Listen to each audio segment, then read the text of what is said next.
you can ask anything you want.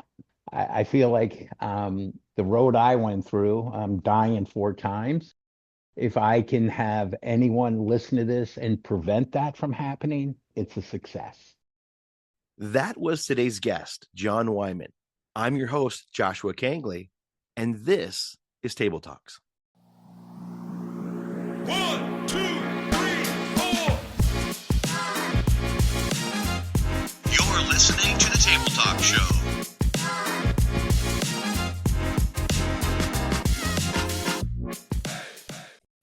Welcome back, friends, to another episode of Table Talks. Real people, real conversations. And today I have another great conversation for you. Today's guest is John Weiman, and John is the owner at LifeBridge Coaching. He's nationally recognized in the work he does and has been very successful through his story and his method, helping couples in their marriages and helping people stop drinking. You see, 16 years ago, John was given 2 months to live after being diagnosed with cirrhosis. But today, in his words, as you'll hear, is a liver transplant thriver, living his dream, helping other people live their best life. As I mentioned, he's become nationally recognized in his field. And when I talked to John offline, learning about him, I knew I needed to have him on the show. So join me now in listening to John's story. Here is my conversation with John Weiman.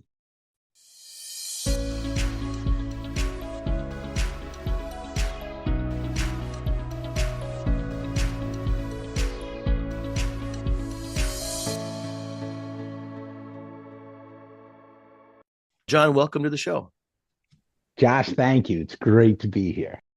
I asked John to introduce himself, and it's here where he shares his gripping story of facing the truth about drinking and being diagnosed with cirrhosis and even flatlining.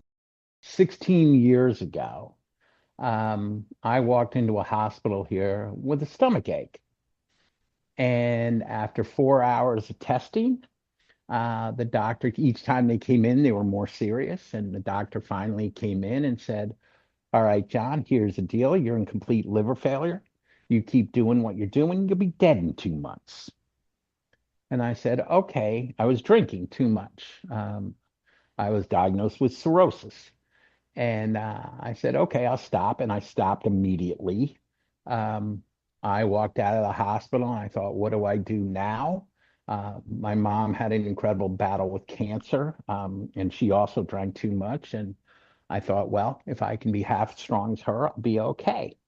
And that was my plan. And I immediately stopped drinking, and learned 5 years ago I had a liver transplant. I waited 12 years for my transplant. And I'm sorry, 10 years for my transplant. The interesting thing about it is it took me 2 years to get an interview to be considered for a transplant.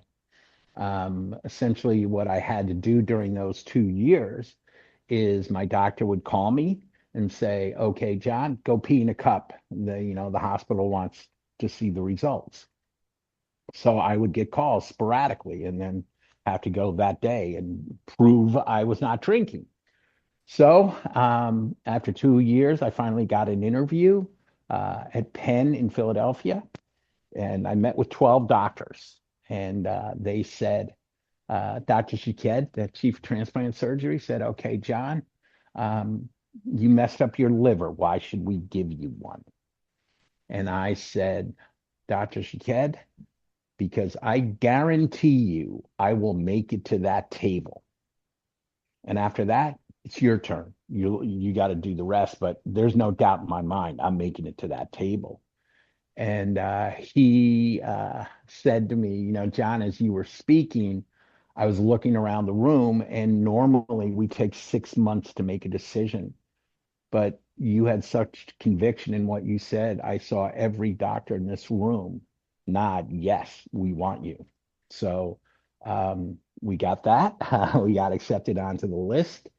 And during my wait for transplant, I suffered 2 strokes. One, I was on life support for 5 days. I had seizures where I flatlined twice. I had dozen surgeries, and there's something, I don't know if you're familiar, called the ascites. Ascites, since the liver can't process the blood, it squeezes out the fluid from the cells, and you look pregnant. Mm. So I had 4,000 pounds, and that number is correct, of fluid drained from my body. About every 2 weeks for a long time, I would have 20 liters drained. And as this was all happening, in my youth, I was in this field. I was a recreational therapist in a long-term psych hospital. And it was always my dream to be in this field. And after I got diagnosed, I went on a cruise for 4 days, 3 nights by myself. And I literally did not speak on the cruise. I just stood at the front of the ship and I thought, what do I do? And how did I get here? How did I get to this place? And I made the decision that I always wanted to be in the field of counseling. And today, I'm a nationally recognized marriage counselor trained in the Gottman method. So it's been my dream come true. I'm not a liver transplant survivor. I'm a liver transplant thriver. Every day I live, truly live. I walk 5 miles every morning. And my work, I work 7 days a week.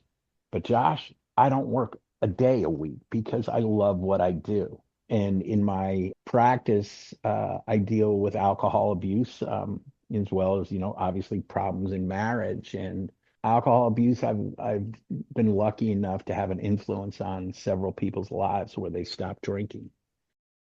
I don't think people realize the damage the liver takes from drinking alcohol. And cirrhosis is no joke. So, to get a better understanding of what cirrhosis is, I asked John to explain. One thing I will tell you is what you said. I saw while waiting for a transplant, I saw 12 people die having what I had. I'm the only one alive. But cirrhosis, everyone says the liver regenerates. And that's true. It does. But what cirrhosis actually is scar tissue. Scars don't heal. So as the blood's trying to go through the liver, it can't. And I had a surgery where it took two of the veins that were in the hepatic vein and another vein and bypassed the liver, and that's how the blood got through. But once you have cirrhosis, you're not getting better. Yes, the liver regenerates, but not scar tissue. And I'd be happy to if you wanted. I have a picture of my scarred liver when they took out my liver. But one of the problems with cirrhosis is when the blood can't go through the liver and it has to bypass, I'll call it toxic blood, goes to the brain. Mm. And when that blood is not pure, let's call it, it can mess you up. And I had something twice called hepatic encephalopathy. Essentially, you're hallucinating. One time I had it when I was driving and I didn't know it. I had a friend of mine call me and she said, you're acting weird and I'm going to call your brother. And I said, fine, call him. And she said, well, give me his number. And because I was quiet, and she said, John, what's your brother's name? I don't know. John, what's your name? I don't know. That's how bad hepatic encephalopathy can be. It's a miracle that I'm alive because I had it when I was driving. Because again, what cirrhosis does, there's no way the blood can, detox.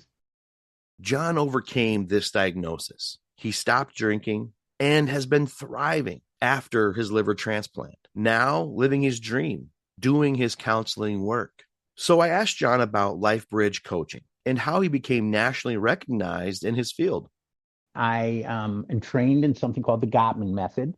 John and Julie Gottman are known throughout the world for their research on marriage. And the best way, this research has proven what makes and breaks marriages.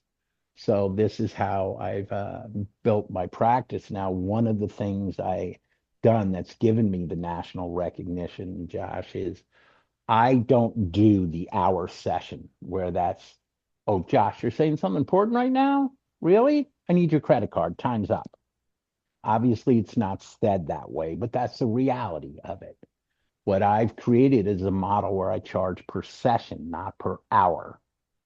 And what that means, whether it be through Zoom or in person, I work through literally all over the world.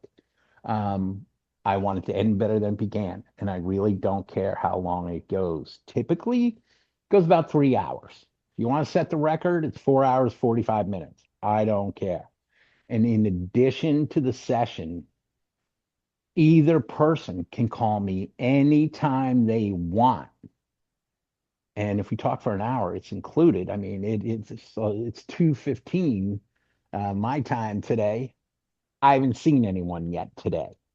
I received my first phone call at 10 after 8 this morning from a couple.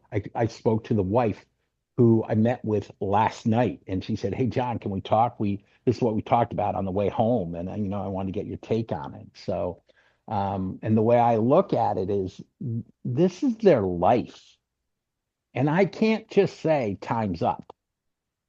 And when couples they have children, the best gift they can give their kids is a good marriage. So, and it's always been my dream to be in this field, but people absolutely love this model. I can just never imagine saying, Josh, sorry, I got to go. You can't do that. It's been my dream to do this. And the dream came from a lot of childhood pain of my parents' divorce. Since I love what I do, I have never, I've been doing this now almost 15 years. I have never, this will sound crazy, taken a day off. Like, Josh, this my job's stressing me out. I need some time off because I don't I love what I do. I mean, after my transplant, as a matter of fact, the morning of my transplant, I took a few calls from couples I work with wishing me luck. And then a couple of them called me the day after my transplant to see how it went. So that was incredible. And here I asked John how he hopes to help people through his counseling and his hopes for what he wants to be remembered by. I live for the moment where I'll get a call out of the blue from someone I may have seen 5 years ago. During the holiday season, I received a lot of texts. Hey, John, just wanted to wish you, Merry Christmas and Happy New Year. And whoever it is, the couple, Mary and I really, we think of you often and we're using all the things you taught us and we're very happy. That is, that just, I love that. I love that is, and very honestly, the reason I created this model, it comes from pain. And what I mean by that is I was the fifth child in my family. People literally did not know my name. People would come to my house and say, "Hey, Patrice, Timmy, Peter, Ellen, and I'd say, "John, John, John." I said it 100 times, and it was such a thing that no one ever remembered me. And the reason, if I'm being totally honest with you, the reason I created my model is I want you to remember me. And it's incredible when I get messages from people that I never thought I'd hear from again.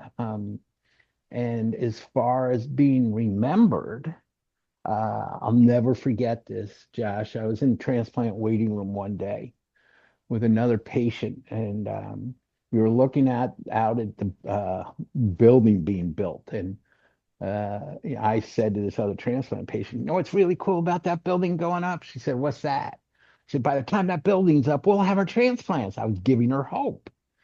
And then she said something to me. She asked me a question that changed my life. And she said, "So, we're in this together. What do you want to be remembered for?" And I was like, "Hey, wait, what do you know that I don't know? Did Dr. Reddy talk to you? What are you trying to tell me?" And she said, "No, we're in this together. What do you want to be remembered for?" And I thought about it and I said, I want to be remembered for loving and accepting everyone for exactly who they are, maybe making them laugh a little bit. And Josh, I remember like this, it was yesterday. I thought in my head, that's a good answer. She'll like that answer. I was hoping to please her, make her happy. And then she said something to me that changed my life. She said, "Well, are you living that way?" And I lied. And I said, "I don't know." And she said, "Well, why don't you try?" So, and that literally changed my life. I live the way I want to be remembered, so the whole experience has been magical. There's a couple things here I touched on with John, and I'd like to talk about that a little bit. First, he said, live how you want to be remembered. And I want to stop and pause on that for a moment because I think that is an important line to take away from this conversation. How do you want to be remembered? And are you living that? And secondly, he really opened up about something core to him, a pain point from his early childhood about his feeling of not being remembered. And I've interviewed and talked with so many people on this show. And I have to say, there's one thing similar across the board and that I've come to recognize. People like John, who I call guiding lights, they're using their talents, their gifts, and often pain. And in this pain, in overcoming that pain, are using it to help other people. And to me, that's the sign of a true guiding light. And in doing the work that John does as a counselor, helping people heal, in some way, I imagine that he is also experiencing a healing and inner growth as he walks people through their journey of healing. And so I asked John about his thoughts. You nailed it. Yeah, you did because of the work I do. In my marriage and relationship, it makes me better because I'm encouraging couples to do this. I do it myself. And one of the terms I've learned from Gottman is the term is shared meaning. And essentially what it is making memories. And so Sherry and I am very intentional about how do we make a memory. Just for Christmas, we made a memory. So the work has really it's had a tremendous impact on me because I have to practice what I preach, and have to is the wrong term. I want to. Maybe you're looking for help to stop drinking. Maybe you're in a relationship and experiencing some problems that you want help with. And if you're interested in John's expertise, I asked him where we could find him and learn more. They can go to my website, lifebridgecoaching.com. I'm on Instagram as well, life_bridge_coaching. I'm on LinkedIn, John Weiman. And my phone number is 410-419-8149. They can call or text anytime they want with any questions. John is also reaching out to companies as he understands what companies go through as employees go through divorce, depression, real issues. And these real issues tend to impact productivity. So John has created seminars tailored for companies. I'm also, it might be interest to you, the website is lifebridgeseminars.com.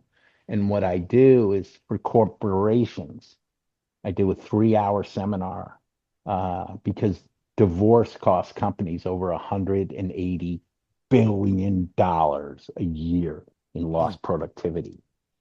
When you think about a couple getting divorced, there's depression, there's alcohol abuse, there's meetings with lawyers. It causes an effect on the employee's productivity. So this seminar, companies love it. And it's a way of public relations of the company saying, hey, we care about you at home as well.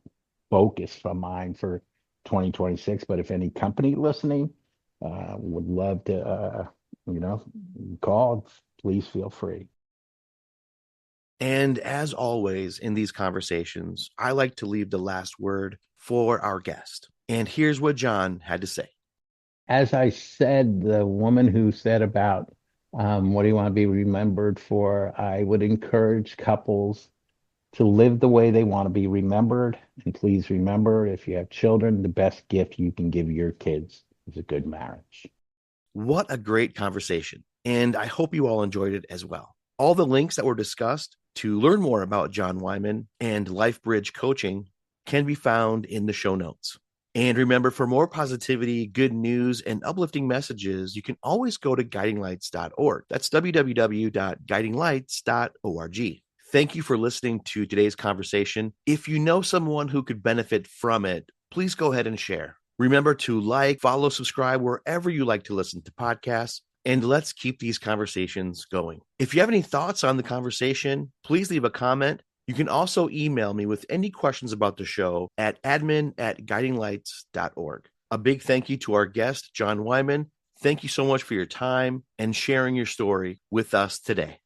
That will do it for today's show. Please stay tuned for the next Table Talks. And until then, I'll talk to you later.